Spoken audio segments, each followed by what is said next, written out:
Welcome everyone back to the channel. My name is Travis and we're going to dive into the GLICKED phenomenon, right? Now, just last year, 2023, and this just shows you how creatively bankrupt Hollywood is right now. There was a phenomenon where Oppenheimer and Barbie came out at the same time and they called it Barbenheimer because they were trying to make something trendy and it went viral. They got really lucky. Oppenheimer, pretty good movie. Barbie, it was okay. I think it was right place, right time type of deal. But I don't think it was any groundbreaking, incredible story or anything like that. As a matter of fact, it was kind of ridiculous and quite a bit woke. Now, let's look at the numbers that they did, because here's the thing. Barbie did 1.446 million in the box office, which means it made more, additional monies on the streaming end or on the sales on, Amazon Prime and things like that, right? So digital sales and maybe even DVDs at Walmart. I think Walmart's the only company that still has DVD deals, but you could get Blu-ray and DVD at Walmart, I'm sure. But 104 or 1,446,000,000. So darn near close to, if you look here, darn near close to 1.447 billion dollars. Okay. And again, it was just right place, right time. It was not this incredible, groundbreaking story. It was even quite a little bit ridiculous where Ken and, the guy Barbies just ended up being complete morons and the girls were the geniuses and they ran everything and the world was perfect because they ran everything, right? That's not a message that you want to tell little boys and girls, that women are super geniuses and they do everything better and guys are just complete morons. That's not good for young men becoming real men. So Oppenheimer, opinions out of it, it made a lot of money. Oppenheimer, a movie, very stylized, very interesting movie, some gratuitous nudity, didn't need to be in it, whatever. But you can't argue with the numbers. It made almost $1 billion. Barbie made more, but together, 1.4 billion, a little bit over, $2.4 billion.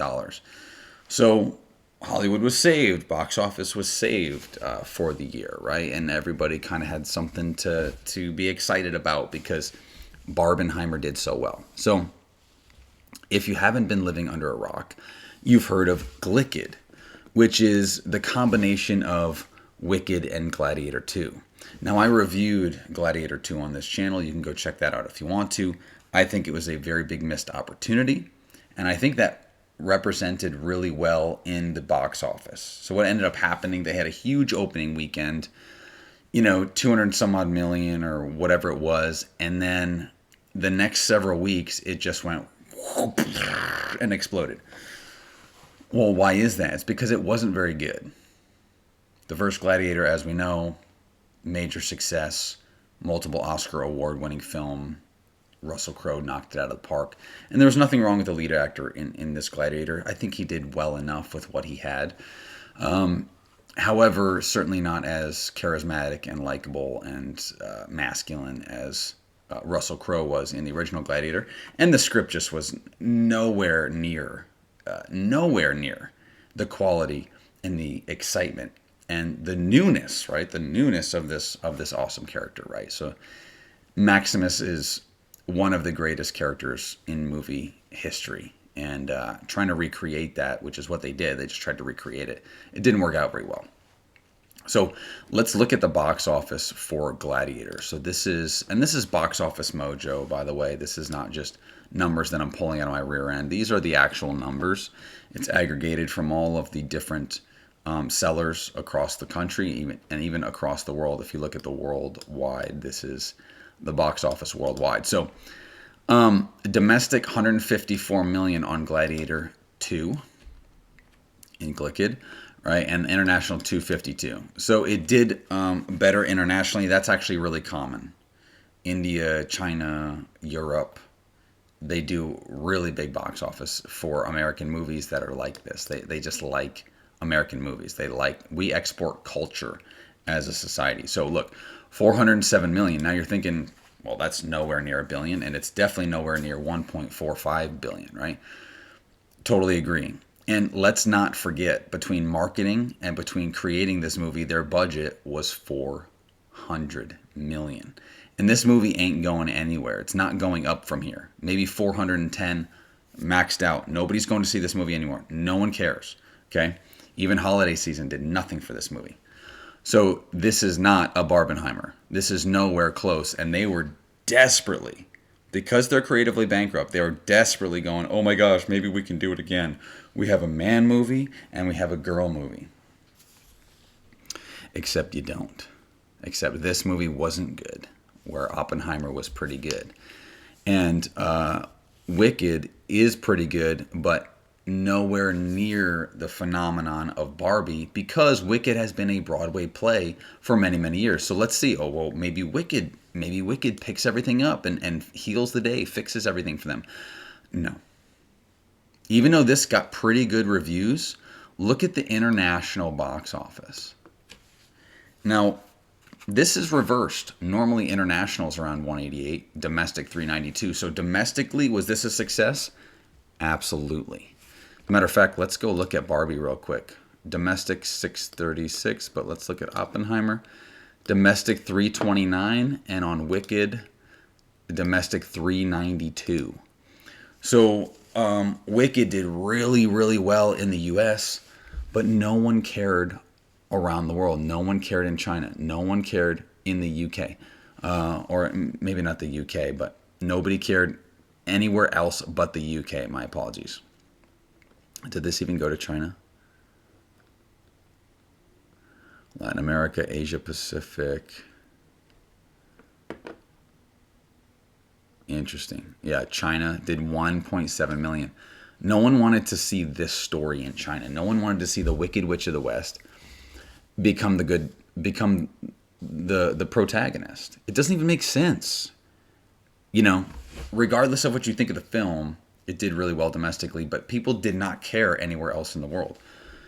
188 million sounds like a lot of money, but not when your budget is 150 million and your marketing budget is 150 million.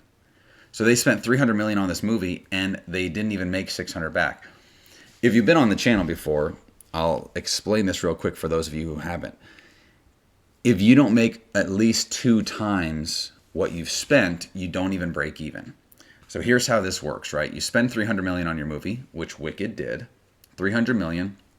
The box office takes about 40%. The distribution company that you make a deal with also takes anywhere from 20 to 30%. Just depends on the deal that you make.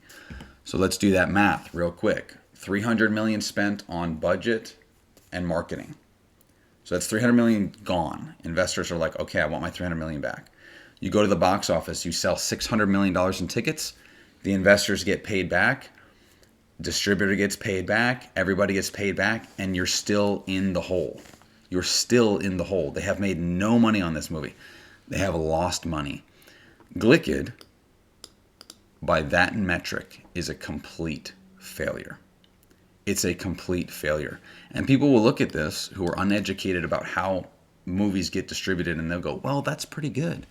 580 million, that's pretty good. And 470 million. My friend, 400 million was their budget. I've heard upwards of 310 million on the making of the movie, 100 million to 150 million in P&A, which is prints and advertising. How do you think you saw that this movie even existed? They spent hundreds of millions on advertising alone. So look, Barbenheimer, success, absolutely. No doubt they probably made $1 billion on that, right? As far as actual success of GLICKED, this is a massive failure. This is a massive failure. Lightning rarely strikes twice, okay, in the same place. And you can't do the same thing year after year. They're going to try to do, my prediction for next year, 2025, they're going to try to smash 2 movies together, again, that they think are going to be popular, that they spent a bunch of money on. They spent hundreds of millions in advertising. And they're going to try to do this again because they don't know what else to do. They're losing hand over fist every single day. They're losing. So my prediction, next year we'll get another one of these, and next year it will actually probably be worse for them. People are getting sick. and tired of these rehashes and remakes and taking Broadway plays and Mufasa and all the junk that we're seeing in the box office. And independent film is going to start to thrive. Independent film is going to start to thrive. Films that I'm making. I have a documentary that just released this year. I have an action film and a murder mystery coming out. Those films, even though the budgets are way, way, way smaller, they have way better stories. They have way more heart, and they're going to succeed. Because if we spend $500,000 on a movie and it makes $10 million, well, Travis, you've only made $10 million on your movie. Yeah, but I only spent $1 million, and then I advertised for about $1 million. So anything over $4 to $5 million is money in the bank, right? So it's just a different level, and you can have more success at lower budget rates if you make a good movie that people love. And if it goes gangbusters because it's a really good movie and then it just grassroots, hey, you got to go see this movie, you can make a killing. Kendrick Brothers and many other independent filmmakers are absolute proof of that. I think on their first movie, they spent $15,000. They made way over $1 million. And then the next movie, they spent $1 million and they made like $100 million, like something crazy like that, because they're making movies that resonated with their audience. These movies just are not resonating. Now look, credit where credit's due. Wicked made a lot of money domestically, but this is the only country other than UK, which is where it made the rest of its money, right here. This year, last year, and the several years beforehand, we're completely going down the stupidity rabbit hole of the woke mind virus. And look, I know woke's a buzzword, and people are getting mad at me for my me talking about the movie that Tyler Perry and Oprah just did, the 6888. I didn't even see it. I put woke in quotations because everybody was saying it's the most woke movie out there. I didn't even watch it, but people are getting triggered about that. Now look, it is what it is. Wokeness is a problem in movies, and don't ask me, ask the box office numbers. Ask Disney, who's lost 60% market capitalization.